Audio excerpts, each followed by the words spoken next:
ولا حول ولا قوة إلا بالله العلي العظيم. أعوذ بالله من الشيطان الرجيم. بسم الله الرحمن الرحيم. الحمد لله وكفى والصلاة والسلام على عباده الذين اصطفى. أما بعد فرب اشرح لي صدري ويسر لي أمري واحلل عقدة من لساني يفقهوا قولي وقل رب ادخلني مدخل صدق وأخرجني مخرج صدق واجعل لي من لدنك سلطانا نصيرا. بسم الله وبالله وتوكلت على الله. قال الله تبارك وتعالى في سورة البقرة آیت نمبر 108.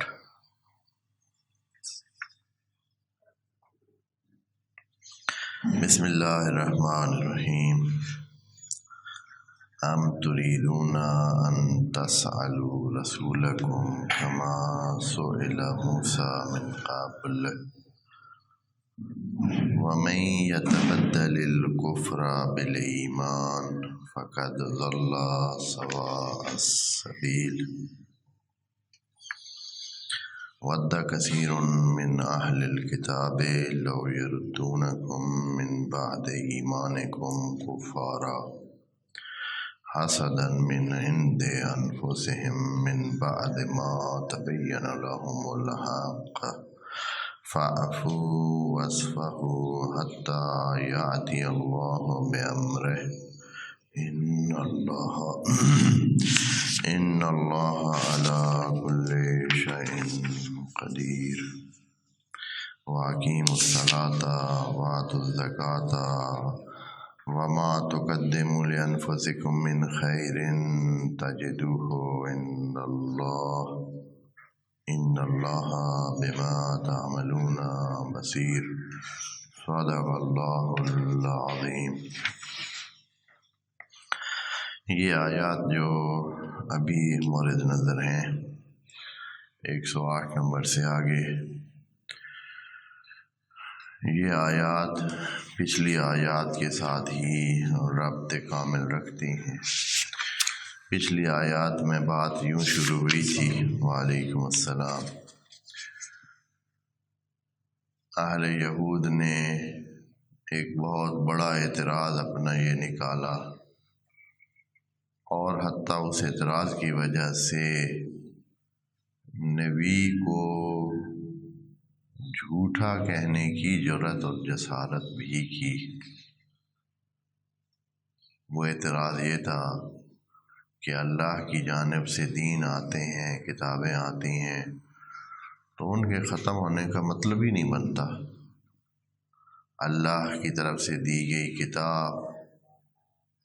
اس کا ختم ہونے کا کیا مطلب ہے؟ کیا اللہ کو پہلے پتہ نہیں تھا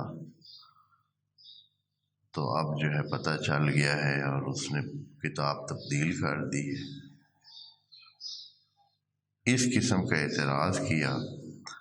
اور اسی وجہ سے کہا کہ اے نبی، آپ جو ہماری کتاب کی جگہ اور ہماری شریعت اور ہمارے مسائل کے بدلے میں دوسری شریعت لے کے آ رہے ہیں، یہ جھوٹ ہے. یہ خود دلیل ہے اس بات کی کہ آپ سچے ہی نہیں ہیں، اس لیے کہ آپ مختلف کتاب کا دعویٰ کر رہے ہیں. وہ ہمارے پاس کتاب ہے، ساری دنیا جانتی ہے، تورات ہمارے پاس ہے، احکام شریعت موسوی ہمارے پاس ہیں، آپ ایک مختلف دین پیش کرنے لگے ہیں. تو یہ دلیل ہے کہ آپ بھی جھوٹے ہیں، اور یہ نبوت بھی جھوٹی ہے، اور سرے سے یہ کہانی ہے ہی نہیں کہ آپ اللہ کے رسول ہیں.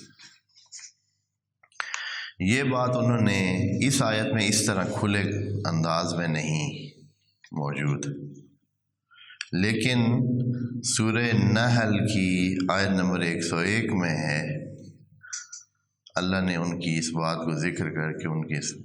سلسلے کو کہا ہے وَإِذَا بَدَّلْنَا آیَةً مَكَانَ آیَةٍ وَاللَّهُ أَعْلَمُ بِمَا يُنَزِّلُ قَالُوا جب ہم کوئی آیت دوسری آیت کی جگہ تبدیل کرتے ہیں، یعنی جو پہلے تورات میں انجیل میں موجود آیات الہی تھیں ان کی جگہ اب قرآن میں کوئی آیت لاتے ہیں، تو یہ لوگ کہتے ہیں قالوا انما انت مفتر، آپ جھوٹ بول رہے ہیں، آپ افتراء کر رہے ہیں۔ یعنی افتراء کا مطلب یہ ہوتا ہے کہ کوئی جھوٹی کہانی گھڑنا، تو آپ بھائی غلط بات کر رہے ہیں۔ نبی کو حتیٰ مفتر بھی یہ کہنے لگے۔ تو یہ آیت نازل ہوئی تھی ما ننسخ من آیت او ننسها نأت بخیر منہا، اس ان کے پھیلائے ہوئے پراپاگنڈا جسے آج کی زبان میں کہتے ہیں، اس کو توڑنے کے لیے اللہ نے یوں فرمایا کہ ما ننسخ من آیت 106 نمبر آیت بقرہ کی، ما ننسخ من آیت او ننسها نأت بخیر منہا مثلہا، اگر ہم اس طرح پچھلی کتاب کو کرتے ہیں تو اس سے بہتر جو اس زمانے کے لیے اور اگلے لوگوں کے لیے ہوتی ہے وہ چیز لاتے ہیں سامنے۔ ہم ہر چیز پر قادر ہیں اور ہمیں یہ نہیں ہے کہ ہم نے پہلے غلطی سے لے، نہیں، ہم وہ اس زمانے کے لیے بھیجا تھا، اب کے زمانے کے لیے نئی چیز چاہیے، تو ہم بے قدرت نہیں ہو گئے ہیں، ابھی ہم اس زمانے کے مطابق بات لانے کے لیے بھی قادر ہیں اور ہم یہ کام کرتے ہیں۔ یہ اعتراض انہوں نے جب پھیلایا تھا تو کچھ مسلمانوں کے دلوں میں بھی اس قسم کے خدشات اٹھنے لگے، وہ بھی سوال کرنے لگے، بعض پوچھنے کے انداز میں، بعض مانگنے کے انداز میں۔ قرآن میں سوال کا لفظ دو طرح کے معنوں میں استعمال ہوا ہے مرکزی طور پر، ویسے تو کئیوں نے بہت معنی ذکر کیے ہیں لیکن دونوں پلٹتے ہیں اس کی طرف۔ یا تو آپ بات پوچھتے ہیں سوال کے ذریعے، یا پھر آپ چیز مانگتے ہیں، یعنی مانگنا بھی سوال کے لفظ کے ساتھ آپ معنی لے سکتے ہیں، اور پوچھنا بھی۔ پوچھنے کا مطلب یہ ہوتا ہے کہ آپ کسی چیز کو جانتے نہیں ہیں، اپنی علمی تشفی کے لیے اور تسکین ذہن کے لیے آپ اس بات کو پوچھتے ہیں، تو بھی آپ کہتے ہیں کہ یسألک، جیسے کہتے ہیں یسألک عن الروح، روح کے بارے میں یہ لوگ آپ سے پوچھتے ہیں، یسألک عن ذی القرنین کے بارے میں معلومات لینا چاہتے ہیں۔ کبھی یہ ہو گیا ہے نہیں، چیز مانگتا ہے، آدمی مانگتا ہے یعنی درخواست کرتا ہے، کہتا ہے کہ یہ کرو، یہ چیز کرو، یہ بھی مطلب سوال کے ذریعے ہی پیش کیا جاتا ہے۔ قرآن میں یہ بھی استعمال ہوا ہے، جیسے اما السائل فلا تنہر، اب جو سائل ہوتا ہے جس کو جھڑکنا نہیں ہوتا ہے، وہ سوال پوچھنے والے کو نہیں ہوتا ہے، بلکہ کس کو؟ وہ جو کوئی چیز مانگتا ہے اس کی بات ہو رہی ہے۔ پس سوال کا لفظ ذہن میں رکھے نا، سوال کا معنی دو قرآن میں استعمال ہوتے ہیں مین طور پر، تو یہ یہاں جو ہے یہ دوسرا معنی ہے۔ جناب موسیٰ سے کیا انہوں نے کیا تھا؟ سوال۔ جناب موسیٰ سے سوال پوچھنے والا نہیں کیا تھا، انہوں نے کہا مانگ کی تھی کہ ہم اللہ کو دیکھنا چاہیں گے، ہم اللہ کو دیکھ کر ہی ایمان لائیں گے، اور دوسری بہت ساری باتیں جو انہوں نے ڈیمانڈ کے طور پر رکھی تھی۔ تو یہاں جو اب آیت ہم پڑھنے لگے ہیں، آیت نمبر 108، مسلمانوں کو تنبیہ کی جا رہی ہے کہ اے مسلمین، آپ اللہ کی قدرت کو جانتے ہیں، کیونکہ پچھلی آیت کے آخر میں کیا کہا ہے کہ ان اللہ وما لکم من دون اللہ من ولی ولا نصیر، 107 آیت کا آخر ہے، اور 106 آیت کے آخر میں کیا کہا ہے کہ علم تعلم ان اللہ علی کل شیء قدیر، اللہ کی قدرت کی بات کی ہے، اور دوسری میں کہ آپ بے بس ہیں، آپ کچھ نہیں کر سکتے ہیں۔ اگر اللہ سے ہٹ کر کسی اور مدد کو لینا چاہیں تو آپ بے مددگار ہو کے رہ جائیں گے، بے دوست ہو کے رہ جائیں گے۔ تو اس آیت میں آپ انہی مسلمانوں کو یہود کی ان باتوں سے متاثر ہو کر جو کچھ اس قسم کی ڈیمانڈیں کرنے لگے، کچھ مسلمان تھے جیسے کہ بعض مشرکین کی ہے کہ اگر آپ ہمارے لیے نہریں جاری کریں، اگر مکے کو آپ سرسبز بنا دیں، یہاں باغات لگا دیں، اگر آپ فلاں اس قسم کا اس کوہ احد کو سونے کا وہ بنا دیں، پہاڑ بنا دیں، تو پھر ہم مان جائیں گے۔ اس قسم کی ڈیمانڈیں ان کی طرف اور اس طرح کے سوالات، یعنی اس طرح کی مانگیں کرنی کی تھیں مشرکین نے۔ اور اب بعض مسلمان یہود کے اس مختلف قسم کے سوالات سے متاثر ہو کر وہ بھی اس قسم کے سوالات یا مانگیں کرنے کی طرف آ رہے تھے۔ تو خدا کریم نے ان کو یہاں ہی کہا کہ ذرا دھیان کر کے یہ سوالات انسان کو کافر بنا دیتے ہیں، اس قسم کی ڈیمانڈیں نہ کریں۔ پوچھنے کی حد تک سوال میں کوئی حرج نہیں ہے، ساری تفصیل خدا کریم بتاتا ہے۔ اس میں بھی ایک جگہ جا کر منع کرتا ہے کہ ہر چیز کو ایسے خام خواہ پوچھے نہیں، اگر نہیں بتایا تو آپ اپنی زندگی جاری رکھیں، جو آپ کو پہلے سے جو آپ کر رہے ہیں اسی کو چلائیں، خام خواہ پوچھ کر اپنے آپ کو پابند نہ کریں۔ جیسے کہ وہ گائے کے قصے میں وہ کیا کرتے گئے، پوچھتے گئے اور ان کی محدودیت ہوتی گئی۔ پہلے آزادی سے کوئی بھی گائے لا سکتے تھے، آخر میں انہوں نے گائے کی اتنے سوالات کیے کہ گائے بالکل ایک رہ گئی، اور پھر اس گائے کے حصول کے لیے کتنی ان کو مشکل پڑی۔ حالانکہ وہ اس کو اگر سوالات نہ کرتے تو کوئی بھی گائے لے آ کر ذبح کر دیتے اور مسئلہ حل ہو جاتا۔ تو یہاں اس آیت میں 108 نمبر آیت میں مسلمانوں کو یہ کہا جا رہا ہے کہ ایسے وہ مانگیں نہ کریں جو قوم موسیٰ نے جناب موسیٰ سے کی تھی، اور پھر پھنستے گئے اور حتیٰ کفر پر جا پڑے اور بہت ساری باتوں کو انہوں نے نہ مانا اور کفر کرنے لگے۔ دیکھیں اس آیت میں یوں کہہ رہے ہیں ام تریدون، یہاں اس کا وہ جو اس کے بیک گراؤنڈ میں کیفیت ہے نا، وہ اس آیت کے اس سامنے والے حصے سے خود بخود ہی ہمیں لینی ہے کہ صورتحال یہ تھی کہ کچھ مسلمان اس طرح سوالات اور اس طرح مانگیں کرنے کے موڈ میں تھے، یا کچھوں نے ایسا اظہار کیا تھا، تو خدا کریم نے فوراً ان کو کہا کہ آپ قوم موسیٰ کی طرح بدبختیوں کی طرف نہ چل پڑیں،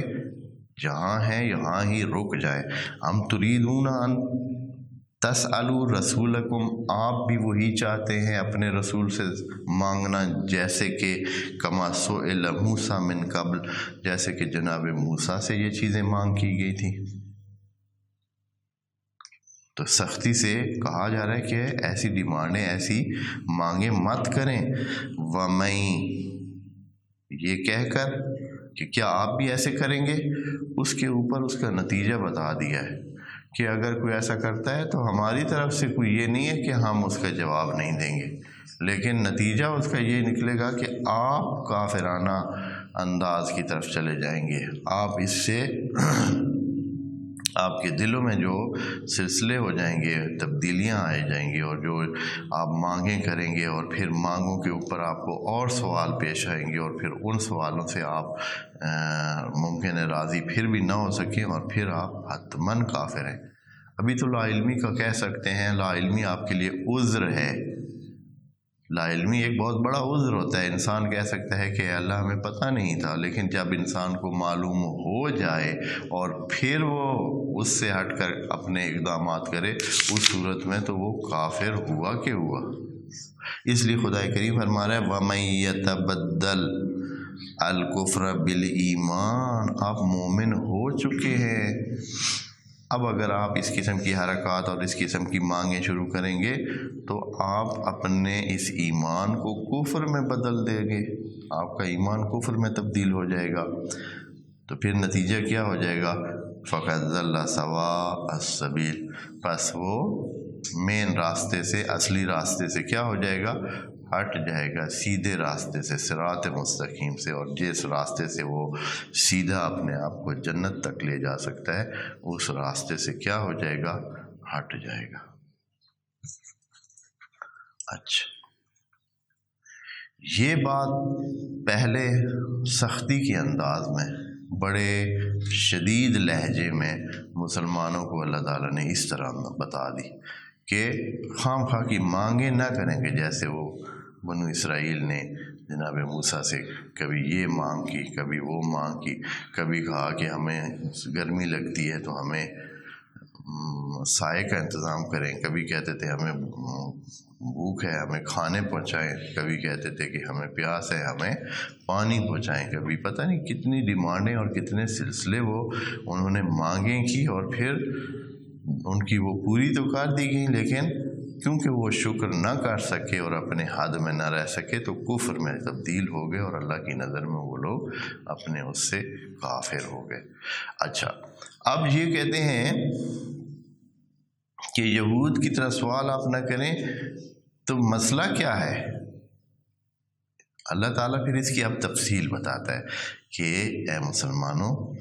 آپ متوجہ ہیں یا نہیں، یہ جو آپ کے دوست بن کے آپ کو نئی نئی طرحیں دے رہے ہیں نا، نئے نئے سوالات آپ کے ذہن میں ڈال رہے ہیں اور باتیں آپ کی زبان پہ لا رہے ہیں، ان کی زبان کو باتیں تو یہود دے رہے تھے کہ یہ بھی اپنے پیغمبر سے مانگیں، یہ بھی اپنے رسول سے مانگ کریں، ہیں جی رسول ہے خدا کا، نبی ہے، ہمارے نبی تو یہ لاتے تھے، ہم تو کہتے تھے کہ کھانے آ جائیں، کھانے آ جاتے تھے، ہم کہتے تھے کہ بادل آ جائیں، بادل آ جاتے تھے، یعنی ہمارے ہر قسم کی ڈیمانڈیں پوری ہوتی تھیں، آپ کا رسول ہے تو آپ بھی مانگیں، آپ بھی اس طرح کریں۔ یہ اس قسم کی باتیں انہوں نے مسلمانوں میں چلا دی تھی کہ ہمارے نبی تو جناب بلے بلے کیا کرتے تھے، جو چاہتے تھے ہم وہ کرتے ہو۔ تو خدا کریم مسلمانوں کی تشفی کے لیے اور ان کی معلومات کے لیے اور ان کو حقیقت عمل سامنے لانے کے لیے آیت نمبر 109 میں یہ فرما رہا ہے کہ یہ سارا جو بنو اسرائیل اور یہودی اس قسم کی باتیں کر کے آپ کے ذہن کو اور آپ کے دلوں میں تشویش ڈال رہے ہیں، اس کی وجہ یہ ہے، وجہ یہ ہے کہ وہ یہ چاہتے ہیں کہ آپ جیسے وہ کافر ہوئے ہیں، جیسے وہ دین سے ہٹے ہیں، آپ بھی اپنے دین سے ہٹ جائیں، اسی لیے وہ اس چیزوں کو ڈال رہے ہیں تاکہ آپ بھی کھلی باتیں کریں، اور پھر کھلی باتوں میں کیا ہوتا ہے، نتیجہ یہی ہوتا ہے کہ انسان اس کو آخر تک اس کو چلا سکتا نہیں ہے، آخر تک لے جا سکتا نہیں ہے، مکمل تحقیق کرتا نہیں ہے، اپنے عقل کو کام میں لاتا نہیں ہے، اور کیا ہو جاتا ہے، ایک جگہ جا کر کہتا ہے کہ نہیں یہ تو سارا نظام ہی غلط ہے۔ وَدَّ كَثِيرٌ مِّنْ أَهْلِ الْكِتَابِ، اے مسلمانوں جان لیں اہل کتاب میں سے زیادہ بہت سارے ایسے لوگ بھی ہیں، کیا چاہتے ہیں وہ؟ ودّا کا معنی پہلے بھی عرض کر چکے ہیں، ودّا یعنی یہ وہی ہے جو آیت میں ہے کہ آئے مودت میں ہے، آئے مودت میں جو لفظ استعمال ہوئے آپ دوست بہت سنتے رہتے ہیں کہ ما اسألکم علیہ من اجر یا ما اسألکم اجرا الا المودت، مودت یعنی وہ دلی محبت جو ہے، وہ محبت عملی، عمل دل اور عمل دونوں ہو تو مودت، اگر صرف دل میں ہو تو محبت، اگر دل اور عمل جو ہے جڑ جائیں دونوں ٹھیک سے اسی طرح محبت کے اور انس کے زاویے میں چل رہے ہوں تو پھر مودت۔ تو مودت یعنی یہ لوگ دل میں بھی چاہ رہے ہیں اور کام بھی اس پہ کر رہے ہیں، دل میں بھی چاہ رہے ہیں اور کام بھی کر رہے ہیں۔ کیا کر رہے ہیں؟ وَدَّ كَثِيرٌ مِّنْ أَهْلِ الْكِتَابِ، بہت سارے اہل کتاب لگے ہوئے ہیں، ان کا چاہنا بھی یہی ہے اور ان کا کرنا بھی یہی ہے، عملاً بھی وہ اسی طرح کے قدم اٹھا رہے ہیں، اقدامات کر رہے ہیں، جس سے کیا ہو کہ لَوْ يَرُدُّونَكُمْ، کہ وہ پلٹائیں آپ کو، من بعد ایمانکم کفارن، کہ آپ جو آپ مومن ہو چلے ہیں، مومن ہو چکے ہیں، تو آپ کو دوبارہ کدھر پلٹائیں؟ کافر بنائیں۔ بہت سارے اہل کتاب تو یہ ان کا چاہنا ہے، یہ ان کے دل اور عمل کی خواہش ہے کہ وہ اس طرح کریں کہ آپ جو مومن ہو چکے ہیں پھر سے آپ کو کافر بنا دیں۔ اب اسی طرح ہوگا جب کافر کیسے بنیں گے کہ مسلسل خام خواہ کی ڈیمانڈیں کریں گے کہ بھائی اچھا آپ ہمیں سونے کا پہاڑ بنا دیں، اگر وہ بن گئے تو پھر آپ کا ذہن آئے گا کہ اچھا یہ تو شاید اس وجہ سے ہو گیا ہو، خود پہاڑ پہلے سے ہی سونا ہو، آپ کہیں گے کہ نہیں اب آپ تیر کے اڑ کے دکھائیں، پھر آپ جب اس طرح کر کے دکھائیں گے کہیں گے کہ ہاں یہ تو بھائی جادوگر لگ رہا ہے، پھر کوئی اور ڈیمانڈ رکھیں گے، پھر اس کے، تو اس طرح نتیجہ وہ کفر پر انسان جا پہنچتا ہے۔ تو اے اللہ کیا مسئلہ ہے ان کو مسئلہ کیا ہے؟ کیوں چاہیں گے یہ لوگ کہ مسلمان کافر ہوں، مومن جو مومن ہو چکے ہیں پھر سے کافر ہو جائیں اور چھوڑ دیں اپنے دین کو، نبی کو چھوڑ دیں؟ کیوں؟ ان کی مسئلہ کیا ہے ان کو؟ تو یہاں سے وہ مسئلہ بیان فرما رہے، کہتے ہیں حسدن من عند انفسہم، وجہ یہ ہے کہ یہ لوگ حاسد ہیں۔ حاسد کیا ہوتا ہے جی؟ حاسد اور حاسد یہ اس بحث میں ہم انشاءاللہ پہلے عرض کر چکے ہیں، سورہ فلق میں حسد کی تفصیل جو ہے وہ وہاں عرض کی تھی۔ حسد یہ کہ آپ کا یہ چاہنا یا کسی کا یہ چاہنا کہ دوسرے کے پاس نہ ہو، کوئی بھی اچھی چیز دوسرے کے پاس کیوں ہے نہ ہو، میرے پاس ہو یا نہیں اس کو اس سے غرض نہیں ہے، اس کو یہ غرض ہے کہ کیا یہ دوسرے کے پاس نہ ہو، اس کے پاس ہونے سے اسے تکلیف ہے، بس یہ حسد ہے۔ تو اب ان کو کیا حسد ہے کہ بھئی ہم تو کتاب دار تھے، موسوی شریعت ہم لے کے پھر رہے تھے، چاہے عمل کرتے تھے یا نہیں، لیکن نام لیوا تو تھے کہ ہم بھائی توراتی ہیں، ہم کتاب دار ہیں، اہل یہود ہیں، انبیاء کے بیٹے ہیں، اور اس طرح کی چیزیں انہوں نے بڑے تمتراک سے جو ہے وہ پھیلا رکھی تھی۔ اب ان کو یہ تکلیف ہے یا یہ ان کو حسادت ہے کہ بھئی اب یہ شریعت اب کسی اور کے پاس بھی ہوگی، بھائی یہ کیسے ہو سکتا ہے، یہ کیوں ہو، یہ نہیں ہونا چاہیے، دوسری شریعت ہی نہیں ہونی چاہیے، دوسری کتاب ہمارے علاوہ ہونی نہیں چاہیے۔ اس لیے تو جناب عیسیٰ کو بھی انہوں نے نہیں مانا تھا، لیکن یہاں تو دونوں کے بارے میں اہل الکتاب، یعنی اس میں حتیٰ نصارہ بھی شامل ہیں، صرف یہود نہیں، نصارہ بھی شامل ہیں۔ نصارہ میں سے بھی کئی ہیں جو یہ چاہتے ہیں کہ مسلمان نہ رہیں، مومن نہ رہیں، پھر سے پلٹ جائیں، اپنی اس پہلی ڈگر پہ چلنے لگیں، کیا تھا کہ کفر اپنائیں۔ حسدن من عند انفسہم، اور یہ حسادت ہے جو انہوں نے اپنی طرف سے یہ جو ہے ایجاد کر رکھی ہے، یعنی یہ ایک ایسی حسادت نہیں ہے جس کا ان کو حکم دیا گیا ہو یا یہ کسی اور کی طرف سے، نہیں، ان کے اندر یہ آگ جلی ہوئی ہے، ان کی آگ اندر یہ جو ہے کب سے یہ آگ موجود ہے کہ وہ دوسروں کو جلانے کے اس میں ہیں۔ من بعد ما تبین لہم الحق، اور یہ کیا کب انہوں نے؟ جب ان کو اصلی حقیقت ان کے سامنے آ گئی۔ ہاں پہلے تو وہ بڑے خوش تھے کہ دین آ رہا ہے، نیا نبی آ رہا ہے، نئی کتاب ہوگی، نیا نبی ہوگا، ہم اس کے ساتھ ہوں گے، بڑا لطف ہوگا۔ ہاں جی، موسوی دین جو ہے پہلے ہم رکھتے ہیں، ہم دیندار شمار ہوتے ہیں، کتاب دار شمار ہوتے ہیں، اب اور کتاب بھی آئے گی، وہ بھی ہمارے گھر میں ہوگی، ہمارے پاس ہوگی، تو ہمارا جھنڈا اور بھی اونچا ہو جائے گا۔ یہ اب جو وہی پتہ چلا ہے کہ ہاں نبی بھی آ گیا ہے اور کتاب بھی آ گئی ہے، اور یہ ایک بات جو ابھی ذہن میں آ رہی ہے کہ یہ جو نبی کی مدد کے لیے اور نبی کے دین کی ترقی کے لیے اور حمایت کے لیے یہ لوگ حجاز میں آ کے بسے ہوئے تھے، بہت سارے ایریاز میں جو ان کی کتابیں موجود تھا کہ نبی نے آنا ہے تو اسی ایریا میں آنا ہے۔ ایک شاید وجہ یہ جو پہلے عرض کی ہے کہ حمایت کے لیے، مدد کے لیے، اور دوسری شاید بعض گھرانوں کے اندر یہ ہوگی وہ بچہ ہمارا بچہ ہوگا۔ تو اگر سارے یہودی وہ رہ رہے ہوں ادھر سرزمین موعود میں، فلسطین میں، جبکہ کتاب میں موجود ہے کہ نبی نے آنا ہے حجاز میں، تو پھر حجاز میں کیسے آ سکتا ہے؟ ان کے گھر تو پھر نہیں آ سکتا ہے نا، ان کی لڑی میں تو پھر نہیں آ سکتا ہے۔ ان کی لڑی میں تب ہی آ سکتا ہے کہ حجاز میں وہ موجود ہوں۔ تو وہ کیا کیا انہوں نے، بہت سارے انہوں نے آ کے ادھر حجاز میں بسنا شروع کر دیا کہ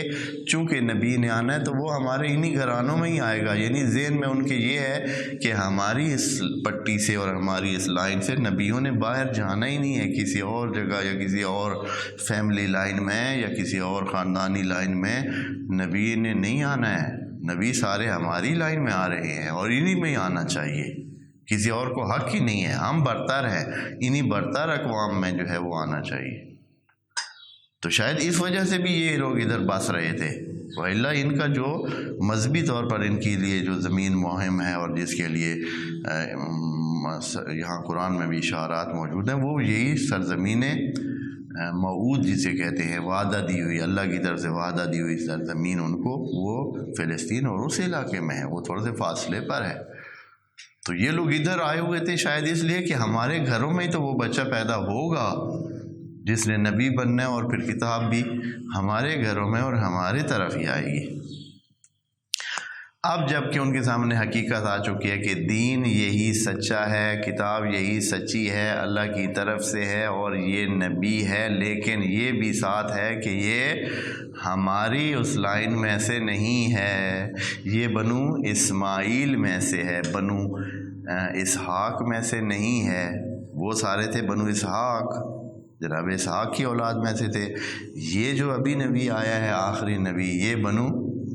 اسماعیل، جناب اسماعیل کی اولاد میں سے ہے۔ اب یہاں انہوں نے ان کو یہ درد اور یہ حسد تکلیف دینے لگا، اور پھر اس کے نتیجے میں وہ اپنی سازشیں اور اپنے جو کام ہیں کہ مسلمانوں کو جو ہو چکے مسلمان ان کو بھی کافر بنانے کا چاہنا انہوں نے کیا۔ من بعد ما تبین لهم الحق، پھر اب اے اللہ ہم مسلمان کریں کیا؟ پھر کیا طریقہ اپنا ان کے سامنے؟ اب یہ تو یہ چاہ رہے ہیں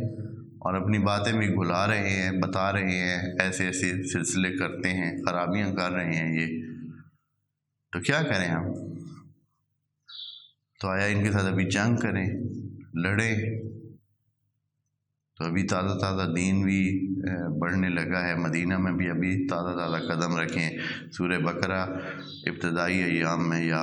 ابتدائی عرصے میں ہی مدینہ میں نازل ہوئی، تو اب ابھی تو دین اور اسلام اتنا